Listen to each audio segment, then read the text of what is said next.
Guys, waste no time at all and introduce our players. In the upper right hand corner, the blue frozz from Cascade, it's Adonminus.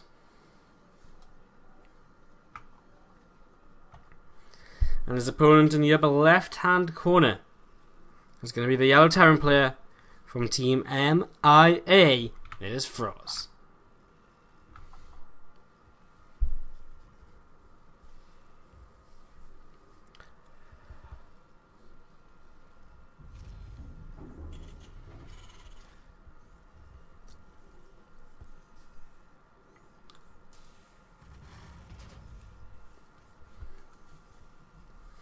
So, 2-2 right now in this best of 7, and spawning horizontally on Infernal Pools is going to make this a pretty interesting game.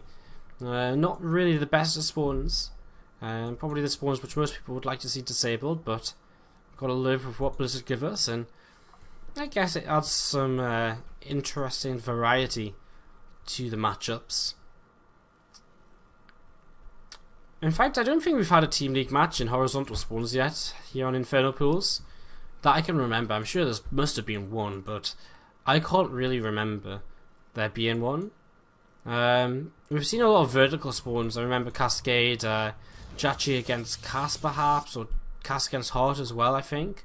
We're both TVTs on this map, and they were both vertical spawns, and there's a lot of interesting stuff with kind of, you know, mass drops, gym drops flying by each other, kind of in this sort of area, and stuff like that. So, be interesting. In fact, no, I think that might have been horizontal spawns with Jachi versus Cass. Actually, it might have been.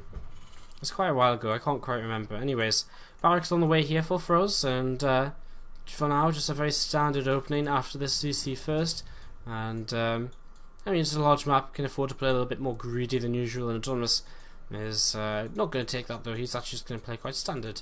And Nexus, Gate, well, not really a Nexus, you know, you spawn with the Nexus, but Gate, Cybercore, on a single gas, going to move down and take his Nexus on the low ground. He has a couple of barracks on the way up for frozz now, so again, the 2 barracks follow up to CC first is something which we can usually kind of expect to see.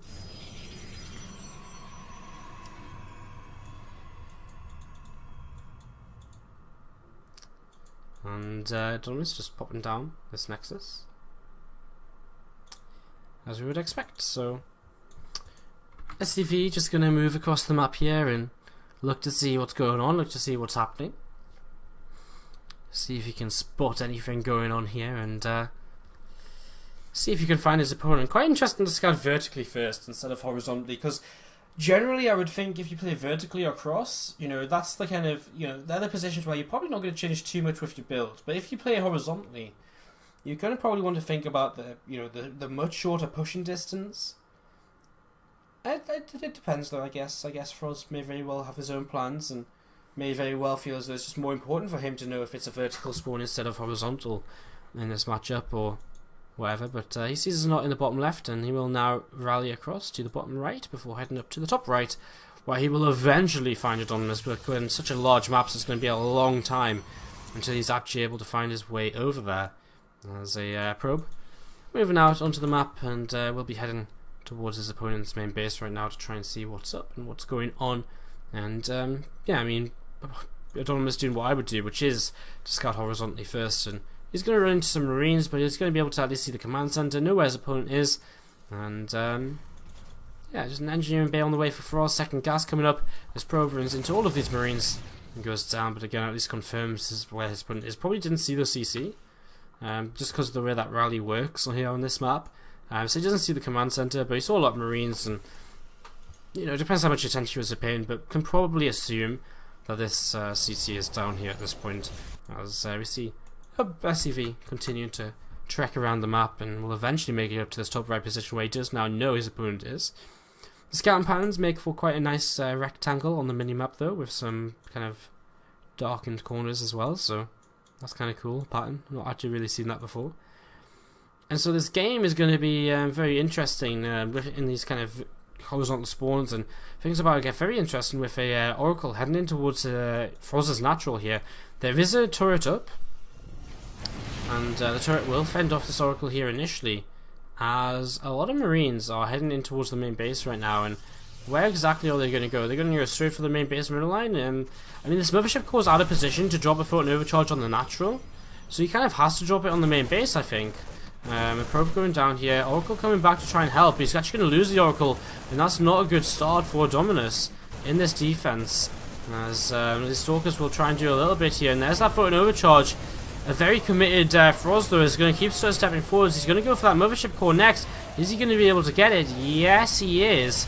Mothership core goes down, and one last Stalker just survives. One hit away from death. As this robot facility will shortly be repowered, and a robot bay going to come up very soon afterwards to start some Colossi production. But this does delay observer production, and that's slightly annoying for Adonminus. It means he's going to have less map control than he maybe would have liked to at this point in the game. I mean, at this point, he probably could have had one observer out for sure, and a second one very close to finishing. There's a couple of Marauders and Marines going to move out once again and see if they can get up to anything. And they're actually going to intercept these Stalkers moving across the map, so hopefully Adonminus is paying attention, and he is. No concussive shells, so they're not going to be slowed from that Marauder hit. And Adonminus will just continue falling back right now as these units continue to march across to look to see what they might be able to get up to, and continue to fall back towards this pylon and going to sit under this mothership core as third Marauder comes in and joins this party. Another Marine as well. First Colossus on the way, but it's going to be a little while before it pops out here, and this army with Stim about to finish up has the potential to do a little bit of damage as it moves up the ramp, and nice little Sim City here, I guess, by Adonminus. Try and help out, but look at that, straight away Stim's in, the force field misses. It's going to be a lot of damage done by frozz as all of these probes being pulled are going to go down. Mothership core doesn't have the energy for a photon overcharge yet because it did die and has had to be remade. Another probe going down. He's just going to try and chase to another probe before he does die here. But what an attack by frozz, and a lot of damage done. 12 workers killed in total now this game, and he cleans out the entire army of the Protoss. And you know, that's great, because now Adonminus is stuck kind of with a Colossus and nothing to really defend it. He's got double Stargate up because he does love to play a Phoenix Colossi style, but he's going to be committing so much to Phoenix and so much to Colossi that it's going to be almost impossible to get enough ground units on the map to just hold off a straight up attack. So this is going to be interesting. This drop is actually going to see this third base and can just drop over here and force a cancel on that. Might just try and drop in the main base first, then lift up and then drop on the natural, on the third, sorry. As whoa, did you forget warp gate? This warp gate's very late, but I mean he's only got one gateway right now, so it's very possible that he just wasn't really relying on that as a part of his early game defenses. Gets a little bit of damage done here, going to chase this Colossus as well. Phoenix coming in to try and help out, and Colossus is going to fall as units coming in towards this third base as well. Excuse me. He's probably going to be able to force a cancel. There isn't really enough here as that Marauder does finally go down, so third base cancelled, and Adonminus is getting walked all over right now by frozz. He's playing a pretty great TVP and just using his advantage he created early on to just keep on, taking further advantages. No combat shields and no concussive shells started, which I feel is a bit of a mistake, as he's going to boost forwards and try and pick off this Colossus, and he will once again pick that off. So keeping the splash damage low here will cost him his medevacs, as these Phoenix will continue to clean up, but not sure how important that really is, as some mines moving forwards now as well. Do we even have an observer out? No, so that's something he's going to have to invest into at some point soon. And that's going to be really annoying to do if these Marauders just continue to pick away here wherever they can. And mine goes off on the Phoenix, softening them up a little bit as more and more probes keep going down as well. And there is a mine in that mineral line as well, which will kill off that probe which just spawns. And Adonminus will push this back. frozz back at home happily on 3 bases now, as this third base morphs into an orbital command center. And Adonminus just waiting for his observer to pop out to deal with these mines. And we'll be able to get rid of these right now, as this one's about to come off cooldown, but just cleans it up in time, and the other one going down as well. So the game calms down for a little bit here. As we check the units tab, we see very little for Adonminus. A Zealot, a Colossi, a Colossus, and 6 Phoenix. About to be 3 Zealots, a Colossus, and 6 Phoenix. As 39 probes, 41 probes against 65 SCVs and triple mule. The economy for frozz is outstanding at this point in the game. As an armory on the way up for him, he has got upgrades on the way as well as +1 finish and +1 armor on the way. And because Phoenix Colossi is the composition of choice here from Adonminus, he isn't really playing with upgrades just yet. His Forge only just coming in now, because you have to sacrifice something if you want to build double Stargate and 2 Phoenix at a time, and that something is going to be upgrades here in this game, as single Marine gets spotted by the Phoenix and picked up, taken out.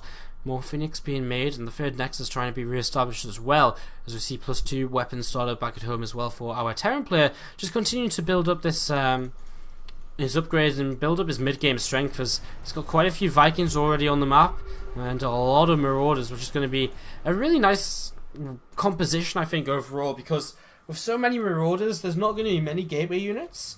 Marauders are going to take a long time for Phoenix to clean up as well. And the Colossi are going to be kind of the main damage dealers, you know, they usually are, but usually there's some Zealots separate to tank, but there's not going to be as many, and to go for so many Marauders, I think it's a pretty nice decision. As Scan's coming down, just continue to look at the composition and the unit count of his opponent, wants to continually make sure he knows what he's up against and what he's playing against. There's a probe coming forwards here for Adonminus, going to come in towards this third base, and try and see what's going on, what's happening. Couple of Marauders, couple of Marines being stemmed forwards, and still no concussive shells, something he realizes now, still no combat shields, which is also something he's just realized, and he's going to fix that and start those upgrades, and probably won't look for another fight until those are finished, because it doesn't really make sense to be fighting when you could have kind of another 200 hit points on your Marines or so. Observer found here, really nice positioning, well, really nice scan from frozz to realize that was there, whether he saw it or whether he just assumed it was there. Either way, nice little pick off. As, yeah, these Phoenix just falling back, and Probe just going to add on a couple more gateways before moving over to the third base, but frozz is at a point where he's pretty much maxed out. The only thing he could possibly want to wait for is combat shields at this point, and +2 to kick in, I suppose. More and more Vikings being added on as a drop, loaded up, and going to come along the right hand side, and Adonminus. As Phoenix just not really doing anything here. You know, this is the most useless position they could be in right now. Sitting on the natural, I suppose, just waiting for an army to come his way and attack at the front, but they're not shutting down drops or anything, and this drop into the third base picks off a fair few SCVs before being shut down, and frozz using this as an opportunity to begin moving forwards here. The Vikings looking for those Colossi. They're going to find the Phoenix first of all, though. Big stim by frozz as he doesn't actually go up towards this natural just yet, realizing he doesn't want to run through that choke point, knowing that that is something Adonminus has set up here to try and maybe get himself back in the game. Third base will go down though, as there is nothing at all which Adonminus can really do about that. One single medevac, going to take quite a while to heal up these units, so frozz does have to be careful with how much he decides to stim here and when he does stim. Really needs to make sure the next stim he uses is basically for a fight, as Colossus is going to get sniped down, and the Vikings are going to just continue firing onto the Colossi here. 2 of them dead, and the Vikings are going to fly through the Phoenix cloud to keep on chasing them, and that is 3 dead, 1 remaining, and that's just going to give frozz the opportunity to just stim up this ramp and kill off everything in the natural. All of the Vikings are going to go down here. There's a lot of Phoenix left over and 1 Colossus, but this is not going to be enough. With the third base dead and the natural about to die, surely there's no way that Adonminus can make this work, as frozz just has so many units. The Phoenix left over a lot and killed off a lot of stuff for free, as there's nothing to really contest them. There's no Marines left over, but that Colossus goes down, and frozz is just going to keep on moving into the main base here, going to be able to keep on picking off probes. Robo facility goes down, so no more Colossi in this game, and the Marauders just keeping on working away against this, as they're on very low hit points again, continuing to stim without the medevacs. But it's not going to matter at this point, as he's going to kill off every single probe. 6 workers remain on the map now too for Adonminus, and that will be enough for him to tap out and to give the advantage.